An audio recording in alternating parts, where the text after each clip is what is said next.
जय हिंद। आप सभी लोगों का VRS क्लासेस में स्वागत है। और आज का हमारा सब्जेक्ट है आपका बाल विकास। चैप्टर है आपका पहला चैप्टर है आपका बाल विकास का कौन सा? मनोविज्ञान की आधारशिला यानी मनोविज्ञान की शुरुआत कब से मानी गई?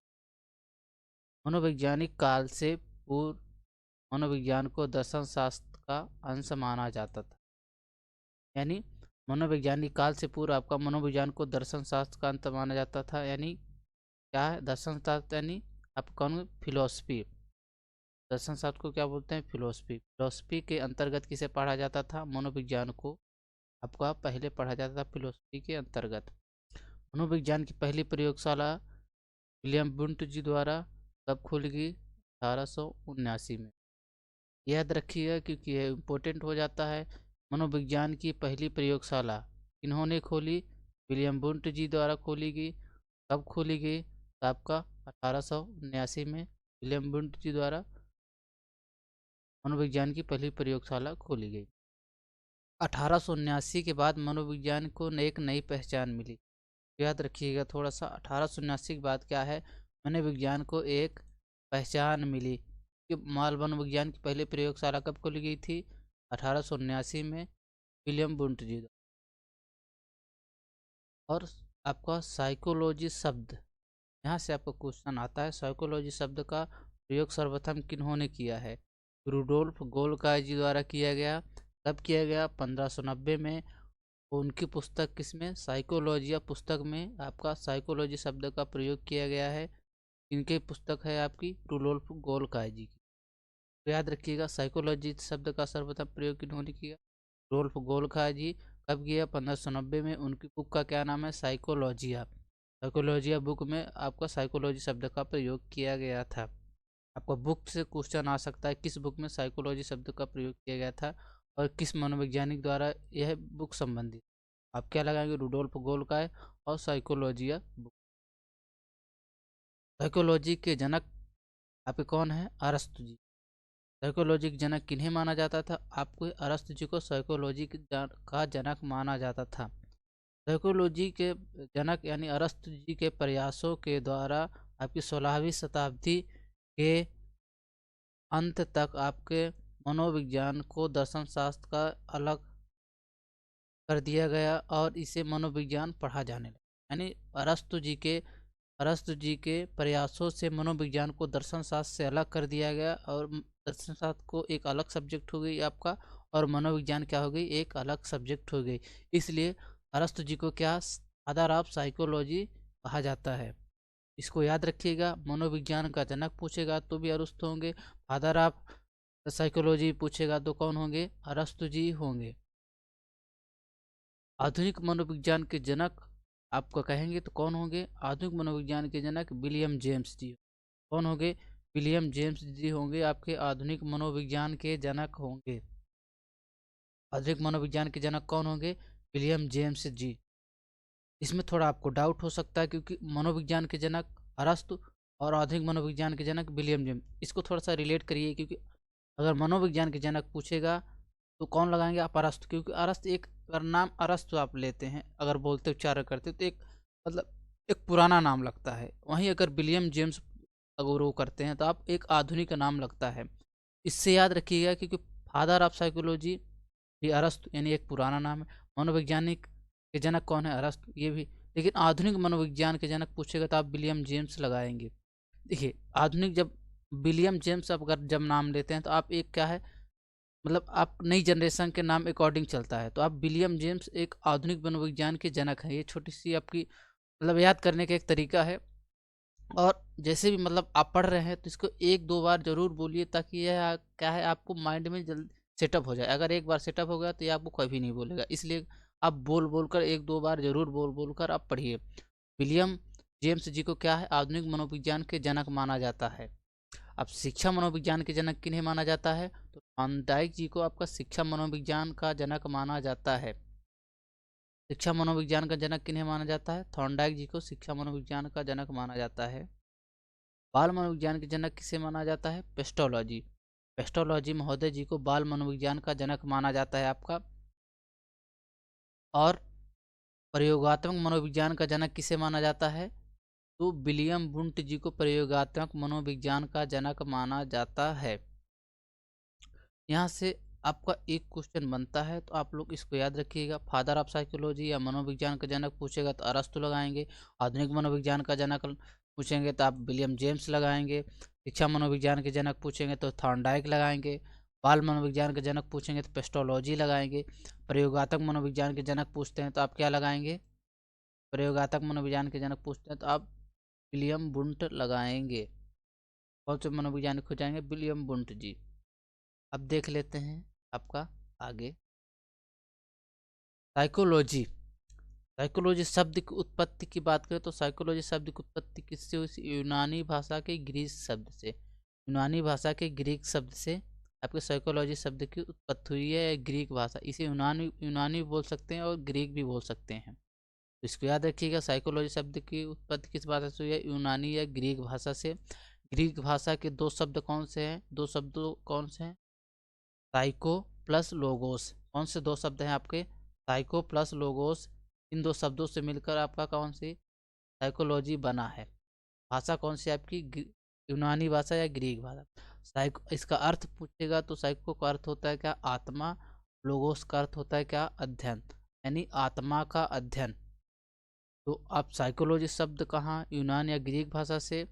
इन दो शब्दों से मिलकर बना है साइको प्लस लोगोस। साइको का अर्थ क्या होता है? आत्मा, और लोगोस का अर्थ होता है क्या है? अध्ययन, यानी आत्मा का अध्ययन। अब देख लेते हैं कुछ मनोवैज्ञानिक द्वारा मतलब एक परिभाषा दी गई, तो उसको देख लेते हैं। आत्मा का मनोविज्ञान किन किन वैज्ञानिकों ने माना है? मन का विज्ञान किन वैज्ञानिकों ने माना है? चेतना का विज्ञान किन किन वैज्ञानिक मनोवैज्ञानिकों ने माना है? और व्यवहार का विज्ञान किन किन मनोवैज्ञानिकों ने माना है? तो देख लेते हैं। और आपका कौन से सन में ये मतलब माना गया था, इसको भी देख लेते हैं। तो आपका आत्मा के विज्ञान की बात करेगा तो आत्मा का विज्ञान को मानने वाले कौन थे? अरस्तु, सुकरात, प्लेटो, डेकार्ट। यानी आत्मा के विज्ञान की परिभाषा को मानने वाले कौन थे? अरस्तु, प्लेटो, डेकार्ट। अरस्तु, सुकरात, प्लेटो, डेकार्ट क्या है? आत्मा के विज्ञान मानने वाले मनोवैज्ञानिक है। यह क्या है? यह परिभाषा 16वीं शताब्दी में, यह परिभाषा क्या है? 16वीं शताब्दी में चलन में आई। इसके बाद 16वीं शताब्दी के अंत तक यह परिभाषा क्या हो गई? अमान्य हो गई। 16वीं शताब्दी के अंत तक से आत्मा का विज्ञान मानने से क्या है? इनकार कर दिया गया, यानी यह क्या हो गई? अमान्य हो गई। क्या हो गई आपकी? अमान्य। 16वीं शताब्दी में आपके आत्मा का मनोविज्ञान किन्होंने माना है? अरस्तु, सुकरात, प्लेटो, डेकार्ट द्वारा। इस 16वीं शताब्दी के अंत तक आत्मा का विज्ञान मानना यह क्या हो गया? अमान्य हो गया। यह परिभाषा क्या हो गई आपकी? अमान्य हो गई। देखते हैं मन का विज्ञान। मन का विज्ञान को मानने वाले मनोवैज्ञानिक कौन है? पंपोलॉजी जो इटली के हैं, और रूसो। पंपोलॉजी और रूसो मन के विज्ञान को मानने वाले मनोवैज्ञानिक हैं, यानी मन के विज्ञान की परिभाषा को मानने वैज्ञानिक है। यही परिभाषा कब चलन में आई? तो 17वीं 17वीं शताब्दी में आपका क्या हो गया? 17वीं शताब्दी में आपका यह परिभाषा चलन में आई। इसको थोड़ा याद है कि यहाँ अगर हमने आत्मा का विज्ञान में अगर 16वीं शताब्दी 16वीं बोल दिया तो यहाँ 16वीं शताब्दी को करेंगे, ठीक है। तो वहाँ थोड़ा अगर बोल दिया होगा तो आप लोग इसको समझिएगा। मन का विज्ञान आपका कब है? 17वीं शताब्दी में आपको मन के विज्ञान को परिभाषा आई, और इसे मानने वाले कौन थे? पंपोलॉजी और रूसो। मन व मस्तिष्क का विज्ञान इसे माना गया। क्या? मन व मस्तिष्क का विज्ञान इसे माना गया, और यह 18वीं शताब्दी के अंत तक यह परिभाषा भी क्या हो गई? अमान्य हो गई। अब देखिए इसको रिलेट करिए, क्योंकि आत्मा का विज्ञान कौन कौन मानने वाले थे? अरस्तु, प्लेटो, सुकरात और डेकार्ट, ये थे। और यह परिभाषा कब चलन में आई? तो 16वीं शताब्दी में। लेकिन यह 16वीं शताब्दी के अंत तक यह परिभाषा क्या है? अमान्य हो गई। मन के विज्ञान को देखेंगे तो मन को विज्ञान को मानने वाले थे पंपोलॉजी और रूसो। एक दो बार इसको रिपीट करते हैं तो आप लोग को ये कॉन्सेप्ट क्लियर हो जाएगा। मन को विज्ञान को मानने वाले कौन थे? पंपोलॉजी और रूसो। इसे मन व मस्तिष्क का विज्ञान माना गया। लेकिन यह परिभाषा कब चलन में आई? 17वीं शताब्दी में। और यह 18वीं शताब्दी के अंत तक यह परिभाषा क्या हो गई? अमान्य हो गई। अब देख लेते कौन सा? चेतना का विज्ञान। चेतना का विज्ञान आपके मानने वाले परिभाषा मतलब चेतना के विज्ञान को मानने वाले चेतना के विज्ञान को मानने वाले मनोवैज्ञानिक कौन है? William Wundt, William James, William James सली हैं। विलियम बुंट, विलियम जेम्स सली है, इन्हें चेतना का मनोविज्ञान माना है। इन्होंने विलियम बुंट, विलियम जेम्स सली। अब देखिए यह परिभाषा कब चलन में आई? 19वीं शताब्दी में यह परिभाषा चलन में आई, लेकिन 19वीं शताब्दी के अंत तक यह परिभाषा भी क्या हो गई? अमान्य हो गई। अब देखिए आत्मा का मनोविज्ञान की परिभाषा कब चलन में आई? 16वीं शताब्दी में, लेकिन 16वीं शताब्दी के अंत में यह समाप्त हो गई। तो मानने वाले कौन थे? अरस्तु, सुकरात, प्लेटो और डिकार्ट। ये सिंपल सा आपको याद रखना है। 17वीं शताब्दी में आपका मन का विज्ञान का आपकी परिभाषा आई, इसको मानने वाले कौन थे? पेम्पोलॉजी और रूसो। आप 17वीं शताब्दी में शुरुआत हुई और 17वीं शताब्दी के 18वीं शताब्दी के अंत तक यह भी परिभाषा अमान्य हो गई। चेतना का विज्ञान का अगर होगा तो 19वीं शताब्दी में परिभाषा चलन में आई, इसके बाद 19वीं शताब्दी के अंत तक यह परिभाषा अमान्य हो गई। तो मतलब मानने वाले कौन थे मनोवैज्ञानिक चेतना का विज्ञान को? तो विलियम बुंट, विलियम जेम्स सली मानने वाले थे। अब देखिए अतः अब यह क्या है? एक इम्पोर्टेंट आपका कौन सा है? एक इम्पोर्टेंट फैक्ट देखिए, आत्मा का विज्ञान,